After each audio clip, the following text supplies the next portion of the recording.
This is your science teacher, Miss Tina. So, in the earlier video, we have studied about the various microorganisms.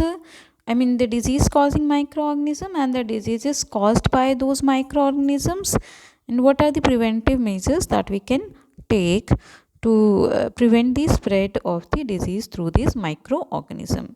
So, here in this video, we'll be studying about that. How the microorganisms spoils our food and how we can preserve our food to get spoiled through these microorganisms, and then we'll be covering in another topic as well, that is the nitrogen fixation. So let's begin with the food poisoning. So here we can see that Bujo was invited by his friend to a party and he ate a variety of food stuff. On reaching home, he started vomiting and had to be taken to a hospital. The doctor said that this condition could be due to food poisoning. तो बूझो क्या होता है कि उसके किसी friend ने उसे पार्टी में इनवाइट किया होता है, वो जाता है पार्टी में और वहाँ पे वैरायटी ऑफ फूड स्टफ मतलब फूड आइटम्स जो है वो खाता है, पर जब वो घर पहुँचता है तो वो क्या होता है, उसको वॉमिटिंग होने लगती है। फिर उसके जो पेरेंट्स होंगे घर में जो भी होंगे उसे हॉस्पिटल तक लेके जाते हैं और फिर वो डॉक्टर जो उसे एग्जामिन करता है वो कहता है कि कंडीशन जो हो गई है उसकी बूझो की, this could be due to food poisoning. So first of all you all should know what is food poisoning. ठीक है, how a food can become poison. तो फूड पॉइजनिंग क्यों होती है बच्चों? Due to the consumption of the food spoiled by some micro organisms. तो food poisoning क्यों होती है? फूड पॉइजनिंग होती है कि अगर आप कुछ ऐसा फूड खा लेते हो जिसमें कि माइक्रो ऑर्गेनिज्म प्रोड्यूस हो गए हैं, तो उससे वो फूड क्या हो जाता है, ख़राब हो जाता है। तो उसको खाने से वो माइक्रो ऑर्गेनिज्म भी आपके अंदर चले जाएंगे। ठीक है, और प्लस क्या होगा, जो माइक्रो ऑर्गेनिज्म टॉक्सिक प्रोड्यूस करते हैं उससे क्या होगा, आपको फूड पॉइजनिंग हो जाएगी। तो micro organism that grow on our food sometimes produce toxic substances, so these make the food poisonous causing serious illness and even death। तो अगर आप टाइम से अगर मेडिकेशन नहीं लेते हैं, डॉक्टर के पास नहीं जाएंगे, तो even this food poisoning can result into a death. So it is very important that we preserve food to prevent it from being spoiled. तो अगर हम चाहते हैं कि हमारा जो खाना है वो ज़्यादा टाइम तक रह सके, वो ख़राब ना हो, उसमें माइक्रो ऑर्गेनिजम्स ना प्रोड्यूस हो, तो we have to preserve our food. So in this next topic, that is food preservation, we are going to study about or learn about the method used to preserve and store food grains। ठीक है, मतलब food basically हम इसमें आगे पढ़ेंगे किस तरह से हम अपने फूड को जो है वो प्रिजर्व कर सकते हैं। इसमें ये लिखा है कि चैप्टर 1 में आपने पढ़ा कि फूड ग्रेन्स को किस तरह से प्रिजर्व एंड स्टोर किया जाता है, बट यहाँ पे हम पढ़ेंगे कि कुक्ड फूड को कैसे हमें प्रिजर्व करना है। तो आपने देखा होगा कि अगर हम ब्रेड को ऐसे ही छोड़ देते हैं अनयूज्ड इन मॉइस्ट कंडीशन, तो उसमें क्या होगा, फंगस लग जाएगा। तो फंगस भी क्या है, एक माइक्रो ऑर्गेनिज्म है, वो स्पॉइल करती है हमारे फूड को, माइक्रो ऑर्गेनिज्म। तो स्पॉइल जो फूड होते हैं they emits the bad smell and has a bad taste and changed colour. ठीक है, अगर फूड ख़राब हो जाता है तो आपको कैसे पता चलता है कि that food has been spoiled. So क्या होता है, तो जनरली स्पॉइल्ड फूड होते हैं उनमें से आप देखेंगे कि बहुत गंदी सी एक स्मेल आती है, the bad smell is there, और उसका टेस्ट भी बहुत ख़राब होता है, उसका कलर भी क्या होता है, चेंज हो जाता है।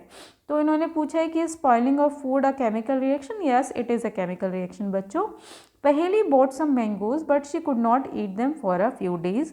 Later, she found out that they were spoiled and rotten. But she knows that the mango pickle her grandmother makes does not spoil for a long time. तो पहेली ने क्या है, कुछ मैंगोज खरीदे और उसने काफ़ी टाइम तक उसे खाया नहीं, उसको ऐसे ही रखे देने दिया, तो वो ख़राब हो गए। बट उसको याद आता है कि जो उसकी ग्रैंड मदर थी वो मैंगो पिकल्स बनाती थी और वो काफ़ी टाइम तक रखा भी रहता था, फिर भी वो मैंगो पिकल जो है वो ख़राब नहीं होता। तो उसको समझ में नहीं आया कि जब मैंगो पिकल इतने टाइम तक रखा रह सकता है और ये जो रॉ मैंगोज उसके थे वो इतनी जल्दी कैसे ख़राब हो गए, तो वो बहुत कन्फ्यूज हो जाती है। ठीक है, तो यही हमको आगे पढ़ना है कि किन मेथड्स को यूज़ करके हम प्रिजर्व कर सकते हैं हम अपने फूड आइटम्स को, ताकि हम उसे सेव कर सके from the attack of the micro organism, ताकि माइक्रो ऑर्गेनिज्म उसमें प्रोड्यूस ना हो और वो हमारा खाना ज़्यादा टाइम तक रहे। तो there are various method we can use. तो the first method which we use for the preservation of the food is the chemical method. So what is done is basically in chemical method, जैसे कि इसके नाम से ही आपको पता चल रहा है केमिकल मेथड्स में क्या करेंगे, केमिकल्स यूज़ किए जाएंगे। जैसे salt and edible oils are the common chemicals generally use to check the growth of micro organism. अगर आप सॉल्ट मिला देते हैं ना और कुछ ऑयल में, जैसे कि आप देखे रहते हैं कि अचार में ऑयल बहुत सारा भरा जाता है जिससे कि वो अचार क्या हो, ख़राब ना हो। Therefore these chemicals are called as the preservative. तो ये जो केमिकल्स मिलाए जाते हैं कि ताकि खाना ख़राब ना हो, उन केमिकल्स को क्या कहा जाता है, प्रिजर्वेटिव्स। वी एड सेल्ट और acid preservative to pickles to prevent the attack of microbes. यही इन्होंने बताया कि हम पिकल्स में क्या करते हैं, सॉल्ट डालते हैं और एसिड प्रिजर्वेटिव्स डालते हैं। फिर यहाँ पे कुछ केमिकल्स के नाम दिए गए हैं बच्चों, sodium benzoate and sodium metabisulphide. ये कुछ कॉमन प्रिजर्वेटिव है जो जनरली यूज़ किए जाते हैं, जो आप जैम्स खाते हैं, जेलीज खाते हैं, प्लस आपका ये स्क्वैशेस जो आपके मिलते हैं, ठीक है। तो इन सब को ख़राब होने से बचाने के लिए इनमें ये प्रिजर्वेटिव्स जो हैं वो ऐड किए जाते हैं। जैसे टैंग आपका आप पीते हैं ना, तो Tang is basically a kind of squash. तो ये जैम, इन सब में क्या होते हैं, प्रिजर्वेटिव मिले होते हैं ताकि ये ज़्यादा टाइम तक रह सकें और ख़राब ना हो। फिर नेक्स्ट आपका जो मेथड है वो है आपका preservation by the common salt. आपने देखा होगा ना काफ़ी सारे फूड आइटम्स में क्या किया जाता है, कॉमन सॉल्ट उसमें ऐड कर दिया जाता है टू प्रिजर्व इट। जैसे कि मीट या फिश को अगर आपको लॉन्गर टाइम तक रखना है, ठीक है, तो आपको क्या उसको कवर करना होगा with dry salt to check the growth of bacteria. तो अगर आप ड्राई सॉल्ट से उसको कवर करेंगे तो बैक्टीरिया जो होगा उसमें प्रोड्यूस नहीं होगा। ऐसे आप आंवला या रॉ मैंगो, आपने देखा होगा ना, अचार डालने से पहले आम को जनरली क्या होता है, उसमें नमक डाल के उसे रख दिया जाता है काफ़ी टाइम तक। तो इस तरह से वो क्या होता है, वो मैंगो जो है वो कच्चा आम जो होता है वो ख़राब नहीं होता है। ऐसे आप आंवला और टैमरिंड के साथ भी कर सकते हैं। You can also add sugar to preserve the food items. जैसे ये जेम्स एंड जेलीज हो गया, स्क्वैशेस हो गया, इनमें क्या होता है, इनको प्रिजर्व किया जाता है by adding the sugar. Sugar से बेसिकली क्या होता है, क्यों इसमें शुगर ऐड की जाती है, शुगर क्या करता है, it reduces the moisture content. Sugar क्या करता है, मॉइस्चर कंटेंट को रिड्यूस करता है। मॉइस्चर कंटेंट कम हो जाएगा तो इससे जो है बैक्टीरिया भी ग्रो नहीं करेंगे उसमें और जो फूड है वो स्पॉइल नहीं होगा। फिर the another method, the next method is the preservation by oil and vinegar. ठीक है, जैसे कि हम यूज़ कर सकते हैं ऑयल एंड विनेगर जो होते हैं प्रिवेंट करते हैं स्पॉइलेज ऑफ पिकल्स में। पिकल्स में डालते हैं ना ऑयल, ठीक है, बिकॉज जो बैक्टीरिया है वो इस तरह के एनवायरनमेंट में जो है वो ग्रो नहीं कर सकते। ठीक है, वेजिटेबल्स हो गया, फ्रूट्स, फिश एंड मीट, ये भी इस तरह से क्या है, प्रिजर्व किए जाते हैं by using the oil and vinegar. फिर आपका एक और मेथड दिया गया है यहाँ पे बच्चों, hot and cold treatment. Now what is hot and cold treatment. आप हमेशा जो अपने, जैसे कि आपने देखा होगा कि हमेशा मिल्क को क्या कहता है, बॉयल किया जाता है बिफोर इट इज़ स्टोर्ड और यूज्ड। क्यों किया जाता है मिल्क को बॉयल, बिकॉज बॉइलिंग क्या करता है, बॉयल करने से क्या होता है, उसमें जो माइक्रो ऑर्गेनिजम्स होते हैं वो माइक्रो ऑर्गेनिज्म क्या हो जाते हैं, किल्ड हो जाते हैं बाय दी बॉइलिंग। इसलिए हमेशा क्या होता है, बॉयल करके ही आपको जो है वो दूध पीना चाहिए। ठीक है, तो बॉइलिंग क्या होता है, it kills the micro organisms. ठीक है, similarly we keep our food in the refrigerator.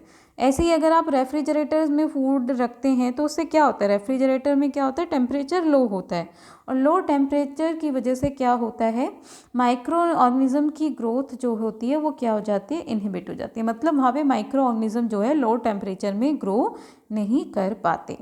ठीक है, why does the milk that comes in packets not spoil. इन्होंने पूछा है कि वो जो मिल्क पैकेट में आता है तो वो स्पॉइल क्यों नहीं होता है। तो उसकी मम्मी उसे बताती है, क्योंकि वो जो मिल्क होता है, ये बूझो पूछ रहा है अपनी मम्मी से, तो उसकी मम्मी उसे बताती है कि मिल्क जो होता है वो पास्चराइज्ड होता है। नाउ व्हाट इज़ पास्चराइजेशन बेटा। पास्चराइजेशन क्या है, it is basically a process, उसमें क्या होता है, बेसिकली मिल्क को हीट किया जाता है टू अबाउट 70 डिग्री सेल्सियस। मतलब 70 डिग्री सेल्सियस तक हीट किया जाता है मिल्क को 15 से 30 सेकंड के लिए, and then suddenly chilled and stored.